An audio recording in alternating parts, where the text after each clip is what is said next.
ကိုတိုက်ခိုက်လာတဲ့သူတွေကိုတုံ့ပြန်နေနှစ်နည်းရှိတယ်ဖះပြောတဲ့တုံ့ပြန်နေနည်း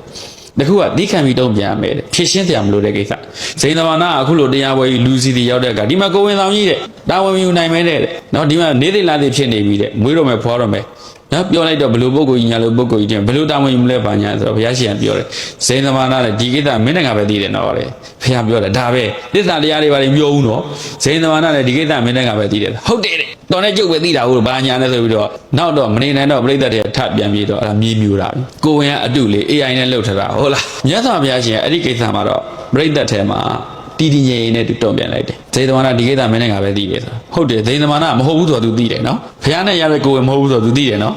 အဲ့ဒါမှ तू မခံနိုင်ဘူးထွက်ပြေးတယ်အဲ့လိုမျိုးပြောလိုက်တဲ့အချိန်မှာကိုရင်အတူကြီးရဲ့ပြုတ်ကျသွားတယ်ဘုရားရဲ့ဘုံတကူပေါ့လေဘုံတို့ဒီမှာနတ္တိလောကေအနေတိတော်တဲ့လောကမှာအကဲ့ရဲ့လွတ်တဲ့သူပြောင်းမှမရှိဘူးလို့ပြောတယ်လူက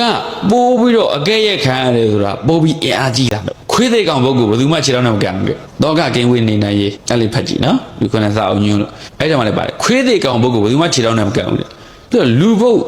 လူတေလူပေလူညံ့လူဖြင့်ကိုဘယ်သူကမှဝေဖန်တိုက်ခိုက်နေမှာမဟုတ်ဘူးသူကပေးတေသုတ်ပြတ်နေပြီလေအဲ့ဒီလူကိုသွားဝေဖန်နေလို့ဘာကြိုးများမလဲအေးကိုကတန်းတစ်ခုရောက်သွားပြီတော့ဝေဖန်မှုတန်းနေခံရတော့မယ်တန်းပုံမြင့်ရင်ပိုးခံရမယ်တန်းအမြင့်ဆုံးရောက်ရင်ခံရဆုံးပဲဘုရားကအခမ်းအဆုံးပဲဒါကြောင့်ဘုန်းတို့ဒါလေးတွေကိုသတိထားအောင်အဲ့လိုမျိုးထိန်းချောင်းနိုင်ဖို့အတွက်ကလျာဏမိတ်တာလို့လေဟုတ်ပြီနော်ကိုအဆုံးမကောင်းလမ်းညွှန်မှုကောင်းနေ